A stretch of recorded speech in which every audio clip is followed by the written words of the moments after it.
before God.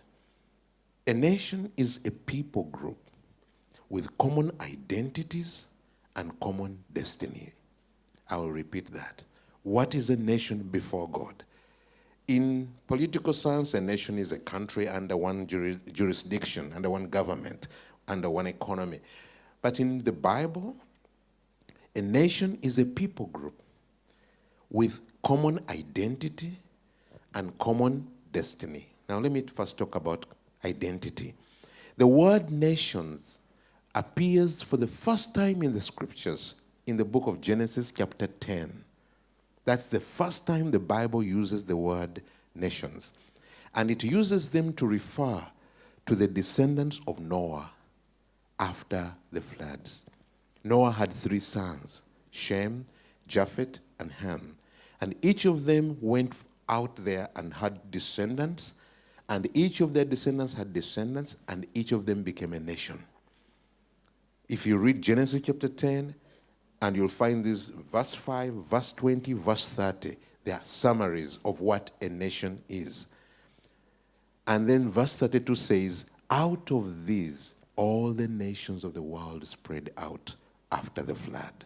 So that's the very origin. The Bible is identifying to us the first mention of the word nations and the origin of nations, all the nations of the world.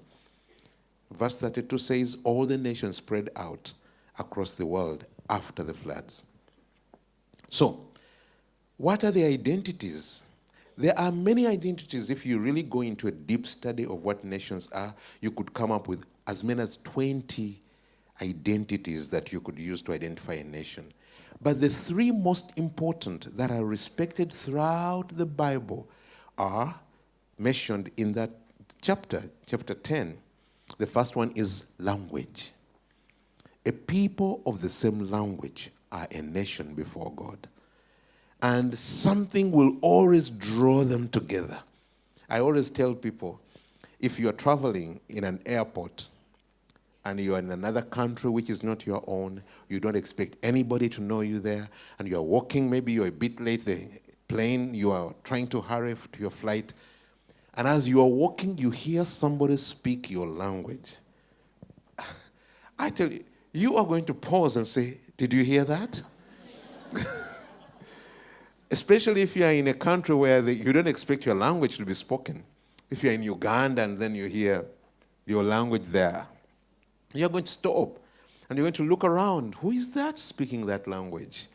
Something inside of you is drawn to that. That is not of human making. It is of God. Second is blood relationship. The Bible calls it families, clans.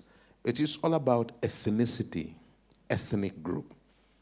Again, there is something about ethnicity. It's not in the mind, it's in the heart. And again, I say this very often. You go, if you're moving in this part of the world, you will not notice it. But you come to Africa, where 90% of the faces you see are African faces. And then you see one face from your ethnic group.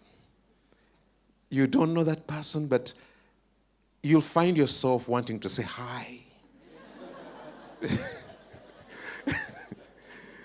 And that is all. You may not say anything more, but even as you are passing them, you are looking at them and say, hi.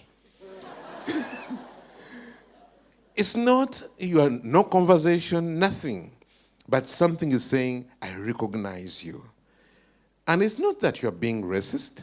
It's just affinity. Something is being attracted, and you feel we are one. Then the third identity is territory. When a people share a territory, they share a sense of belonging. If that territory comes under attack, they are going to feel something rising up to defend their territory. Whether they are of the same ethnicity, language, or anything, but if they